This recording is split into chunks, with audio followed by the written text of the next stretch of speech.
Hi, I am Marga again, and this is Abe, my husband. So today we wanted to do a video talking about Rachel's birth. So I wanted to get him on it. I've been getting him for a few weeks. He relented. And we wanted to get the guy's perspective, because guys do have emotions, they do have feelings, they go through a lot when women give birth. So yeah, I want to say hi. Hi everybody. So yeah. How about you start describing the birth? Well, it all started with, we went to our appointment, our prenatal appointment that was past my due date already. So yeah, and the doctor's like, everything's going great, and we were young and didn't know that much, and he told us, well, if the baby doesn't come in the next few days on its own, then we're gonna have to induce. And he did say that the risk of induction was, like, he used tablets to induce. He did say the risk was that if the baby wasn't born within 12 hours or so, or at least close to being born, the baby would get tired, and then we'd have to do a C-section. That's the only risk we got. He didn't tell us alternatives. He didn't say anything else. Like, any statistics? Nope, any statistics. That was weird. He never ever said any statistics. Like, he not using statistics as to scare us, kind of, because we were like, okay, what are the statistics? What is this? What is that? Oh, and just like, the results are this, or I can't tell you because you're you. Yeah. And so, since we didn't know any different stuff, and we weren't so used, he did use internet more for stuff, but I wasn't so used to using internet for research and things, so we didn't know any of that. And later we found out there would have been a lot more alternatives and stuff. We found out later on that the risk of uterine rupture was 3% with inducing a first-time mom, with tablets especially and stuff like that, and he had not told us. And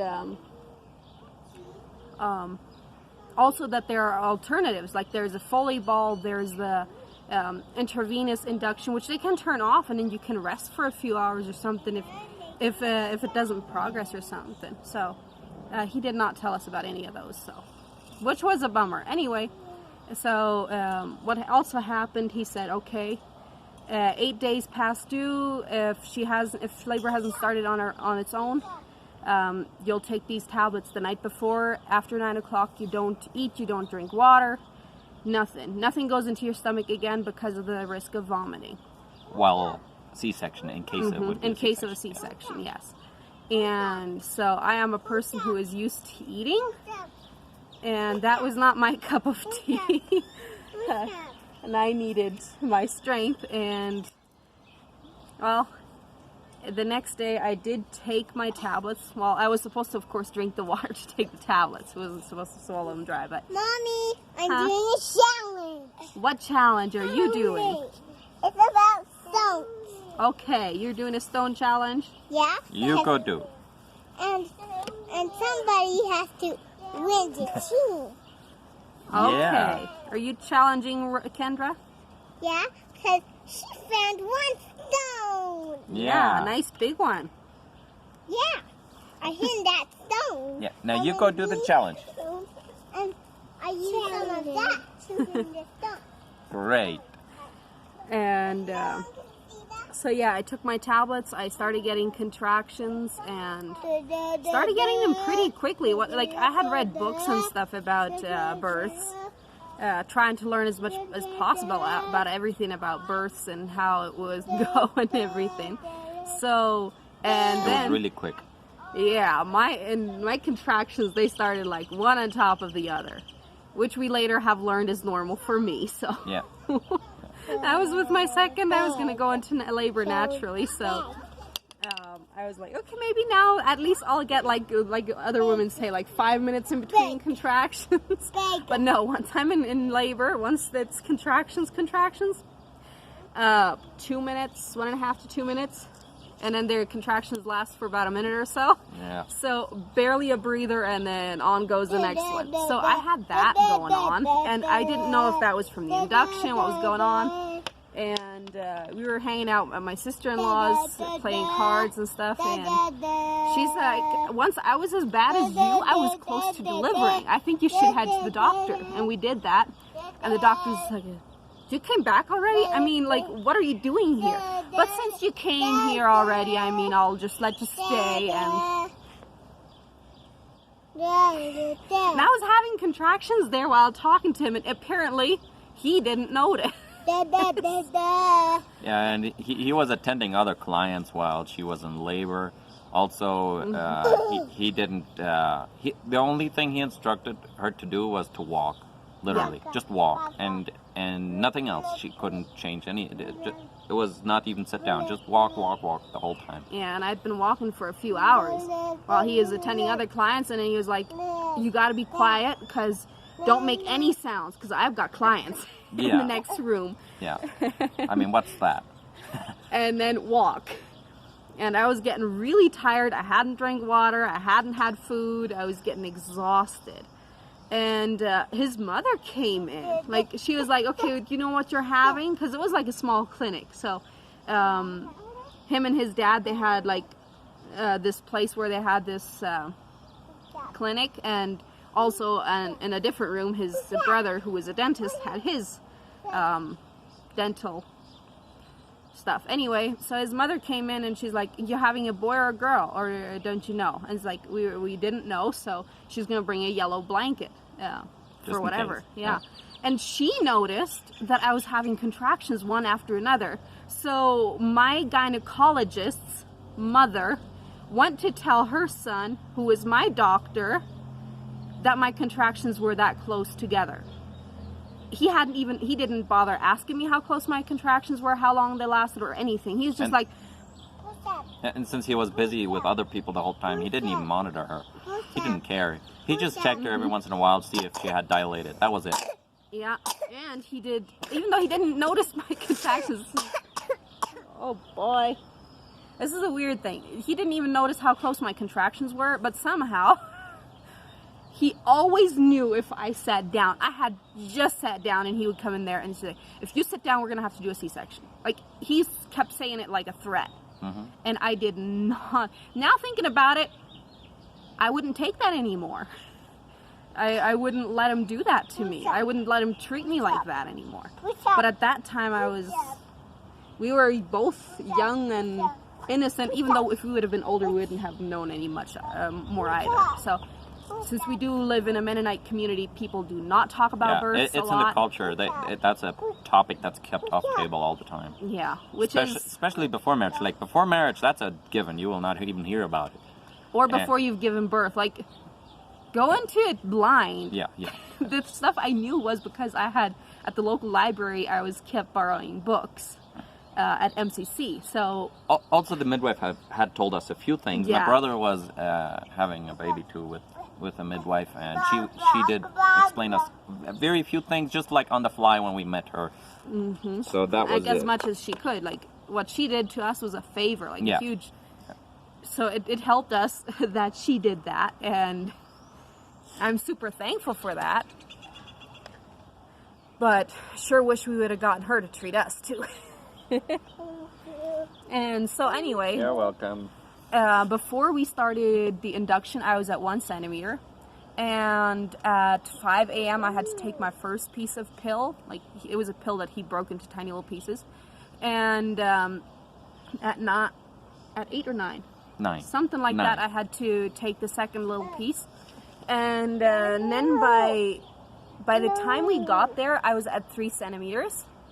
And after that, like till 4:20, Rachel was born, and we had a C-section. We headed to town to a hospital, and had a C-section, and I was still at 3 centimeters, and that was I just didn't progress.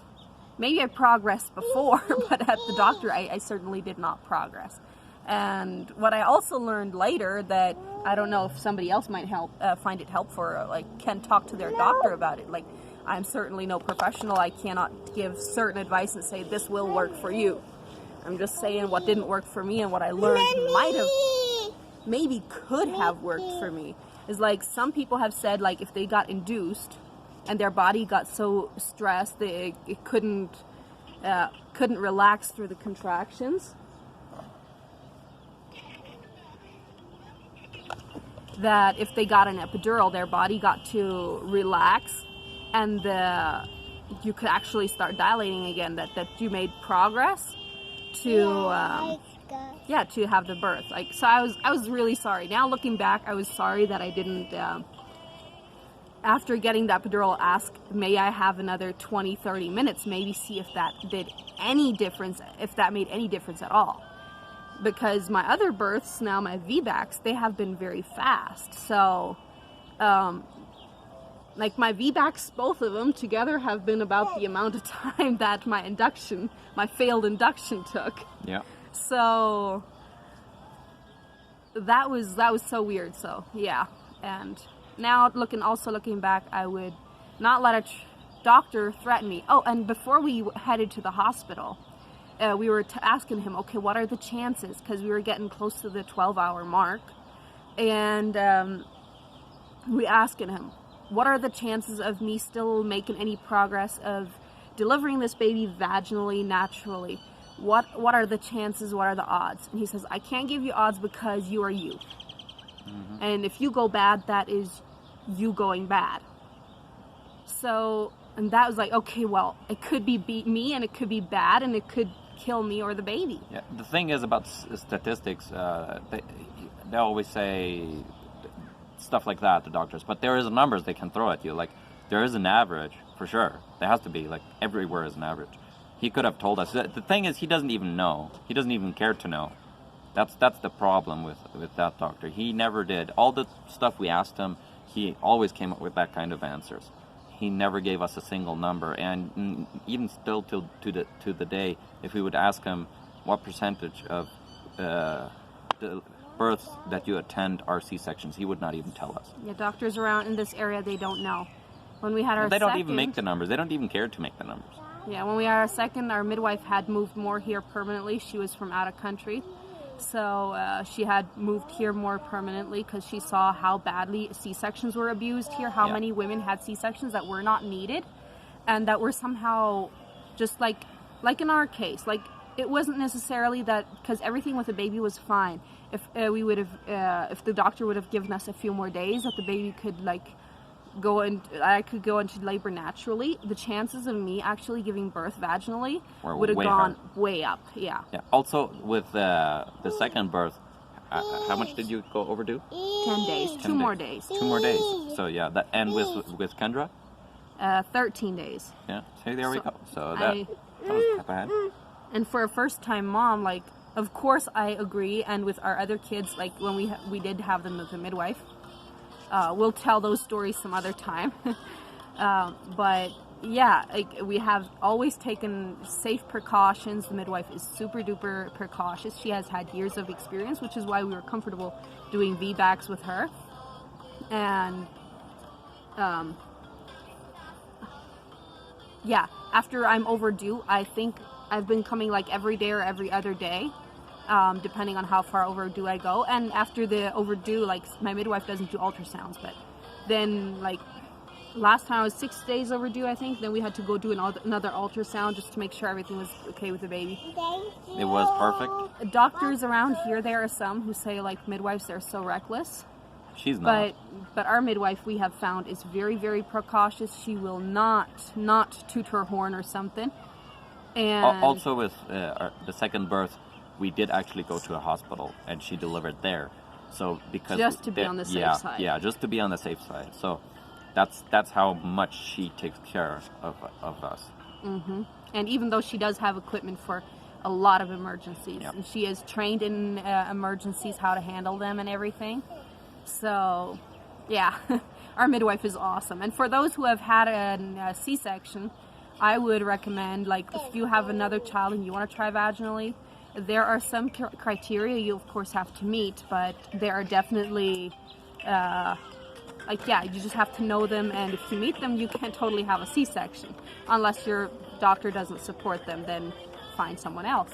But I just had to make sure that my scar was horizontally, or horizontally. And yeah, so what we didn't know is she was going to try and locate the baby's heartbeat, and she's like, your scar is this way. And so for us, it was a good thing that since we had been at a private hospital with our first, at least, like there were bright sides to it. My husband wasn't there when they performed my C-section. He did see, was able to watch the C-section, so he did see that the internal scar was vertically and only the outside one was horizontally, which we don't know why our doctor did that, but apparently he just did that. So I was very thankful for that. And also, like, one thing that to qualify for a VBAC is to not have the placenta attached to the scar. If the placenta is attached to the scar, that does mean you are in need of a C-section, and just really you need it, and that is just it. Then there is not a chance for a VBAC, because that could be really life-threatening. And even our midwife says that. So, and online, like, information you can look up, it's right there. And also, preferably, our midwife said, preferably don't have twins especially for your first VBAC. Like, so. Not that we did decide or not decide to have. Yeah, not that anybody can decide. And I have. She said, okay, there is Facebook, since you have Facebook. And everything, go onto Facebook, onto VBAC groups, and find yourself information support there and everything. And there are a lot of good VBAC groups out there, and I am in one called VBAC Success Stories, I think. And there have been a few women that have told about their twin VBACs, first VBACs. So yeah, anyway, whoever liked this story, maybe you want to add something else to it that happened. Drawing blanks? Yeah. Anyway, whoever enjoyed this video, maybe stick around, subscribe or something, and come and watch our next one, because next time we'll be talking about our first VBAC and everything that went on there. So, yeah. And how that we've had pretty eventful births. So, at least according to us and our midwife. We're pretty much been different, just to say the least. Yeah. So, yep. Bye. Have fun.